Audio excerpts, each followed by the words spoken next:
நல்லவுக்கு 4 பேர் எங்களுக்கு பயம் கிடையாதுன்னு பாடல். நான் வில்லன்கள் ஆடுறது. பாலாஜி என்ன சொல்லி புக் பண்ணலையே சார், நாங்கள் கடைசியில் தான் வாரோம், நீங்கள் ஆடுறீங்கன்னு சொல்லி இதே பிரசாத் இதில் பயங்கரமாக ஆட வச்சாங்க. நான் ரிங்கில் நின்று என் பசங்களை கூப்பிட்டு வந்திருந்தேன். அவன் பார்த்து ஏப்பா அந்த பாட்டை எடுத்துட்டாங்க, ஏப்பா அது நம்ம என்னப்பா பண்ண முடியும், அதை தூக்கிட்டாங்க, சரி பரவாயில்ல யூடியூப்லேயாவது வரும், யூடியூப்பில் வரும்னாங்க. அந்த நான் சிறப்பாக ஆடி இருந்தேன், கஷ்டப்பட்டு ஆடி இருந்த அந்த சாட்டெல்லாம் காணோம். இது ஏன் இப்படி இருட்டடிப்பு பண்றீங்கன்னு தெரியல.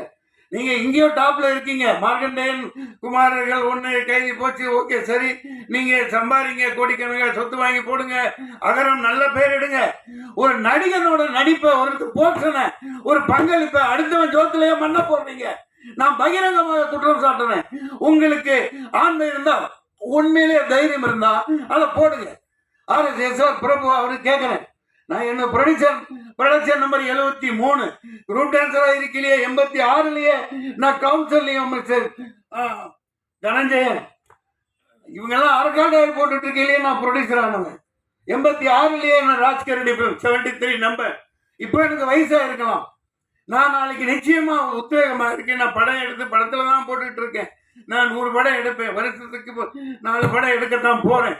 நீங்க நல்ல கதைகளோட வாங்க, ஒரு கட்டா குஸ்தி மாதிரி, ஒரு பரிமளா இந்த மாதிரி ஏகப்பட்ட கதைகளோட வாங்க, நான் ஆயத்தமா இருக்கேன். ஆனா எஸ்ஆர் பிரபானிக்கு சொன்னது நாங்க அப்படியே வித்துட்டோம், ஆடியோ கம்பெனிக்கு வித்துட்டோம், இனி நான் என்ன பண்ண முடியும்? இது என்ன ஒரு பொறுப்பு இல்லாத. நான் 350 படங்கள் நான் நடிச்சுட்டேங்க. எத்தனை நடிகர்கள் ஆரங்கத்தில் இருக்காங்க. அதாவது இது இருட்டடிப்பு பண்ணி எல்லாம் பில்டப்ல வாழ்ந்துட்டு இருக்காங்க இன்னைக்கு ஹீரோ. எல்லாம் பில்டப். ஒரு டான்ஸ் மாஸ்டர், ஒரு ஃபைட் மாஸ்டர், ஒரு டெக்னீஷியன், ஒரு பாடலாசிரியர், ஒரு இயக்குனர், இப்படி நூற்றுக்கணக்கான பேர் உழைப்புல தான் இன்னைக்கு பில்டப்ல 1500 ஷாட் பில்டப் கொடுக்குறீங்க ஹீரோக்கு. என்ன கம்மியா நிக்க வச்சிருக்கான். ஒரு இயக்குனர் 2-3 பேர்கிட்ட நான் சொல்லல, சரி இனிமேல் நீங்க சைன் பண்ணீங்க, முக்கியமான சீன் எது நடிக்கிறீங்களோ அதை எடுக்கிறீங்கன்னா என்னை கேட்காம நீங்க எடுக்கக்கூடாதுன்னு அக்ரிமெண்ட்ல போடுங்கன்னு சொன்னார்.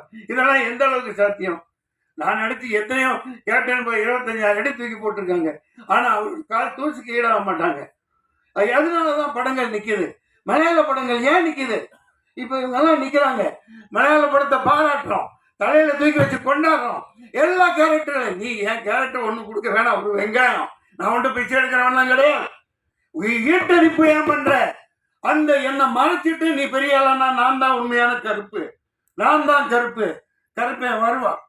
மக்கள் சொல்லுவாங்க, தைரியம் இருந்தா அந்த சாட்டை போடுங்க சார். நான் கஷ்டப்பட்ட ரிங்கில் ஆடினேன் சார், காணாம் சார், யூடியூப்ல போடுறேன்னு சொன்னாங்க சார். அதுக்கப்புறம் யூடியூப்லயும் போடல. அந்த பர்டிகுலர் நான் நடிச்சதை, நான் ஆடினதை, அது 2 நிமிஷம் சாட்டா இருக்கலாம், 4 நிமிஷமா இருக்கலாம். சூர்யா சார் விக்ரமத்தில் 5 நிமிஷம் தானே வந்தாரு. அந்த பிரசன்ஸ் தானே, ஆடியன்ஸ் எல்லாத்துக்கும் இருக்காங்கல்ல சார். பசங்க பாவம், அவங்களுக்கு பதில் சொல்ல முடியல, கூட்டு போயிருந்தேன் ஷூட்டிங்கு. அப்பா என்னப்பா நீ அப்படி ரிங்கில் அந்த இடத்துல ஆடின, பாட்டெல்லாம் ஷாட் உடைச்ச, எல்லாம் செய்ய சொன்னாங்க, ஏன் போடல? நான் உங்களுக்கு என்ன பதில் சொல்றது? இது ஏன் இந்த மாதிரி ஒரு அயோக்கியத்தனம்? முதல்ல ஹீரோவா இருங்க, நல்லா சம்பாதிங்க, என்னமோ வேணாலும் பண்ணுங்க. ஆனால் சினிமா ஒரு கூட்டு குடும்பம், அதை ஞாபகம் வச்சுக்கோங்க. இது ஆல் பாஸ் வெற்றி அடைவோம். இந்த மாதிரி நிறைய பேர் வரணும். சினிமாங்கிறது ஒரு தனிப்பட்ட கதாநாயகனுக்கு அல்ல, ஒரு ஜனநாயகம் தானா. 100 பேர் கூட்டு போனாங்க, மலேசியா செலவு பண்ணி கூட்டு போனா, அவன் ஜனநாயகன். இங்க நடக்கிற மதுரைக்கு கூட்டு போல, யாராலும் என் இடத்துல நான் அடட்டி பரவாயில்ல. யாரோ ஒரு பொண்ணு அவர் கூட இருந்தது, அது ஆடு படத்தில் நடிக்கிறது, இவர் கோட்டு போட்டுக்கிட்டு ஆடுறாரு. அடே நீ நல்லா ஆடு, நல்லா ஆடு, ஆனா என்னை எதுக்கு போட்ட? ஏன் இப்படி இருட்டடிப்பு பண்ண? ஏன் பயம்? 2 நிமிஷம் சாப்பிட்டா இருக்கட்டும், 4 நிமிஷமா இருக்கட்டும், நீ போடு, காட்டு, மக்கள் பார்த்துக்கோங்க. உனக்குத்தானே பேர் வருது, உன் கம்பெனிக்கு தானே பேர் வரும். அந்த மாதிரி பகிர்ந்து கொடுக்க மாட்டேங்கிறாங்க. தெரிஞ்சேன் நீங்க என்ன என்சைக்ளோபீடியா இதுதான், இதை முதல்ல நோட் பண்ணுங்க.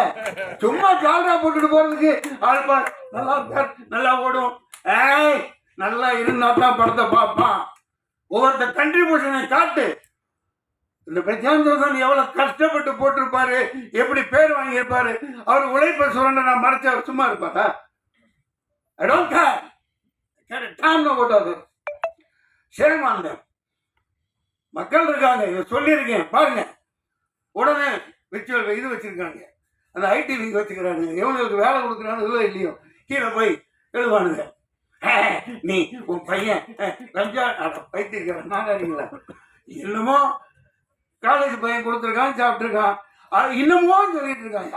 நான் என்ன நல்ல வேலை செஞ்சாலும் கீழே போய் உன் பையன் கஞ்சா அடிப்பான் தெரியாதா? இப்படி ஒரு அடிப்படுத்த சனி எங்க நாட்டில் சுத்திட்டு இருக்கு. அவங்களுக்கு அதேதான் வேலை.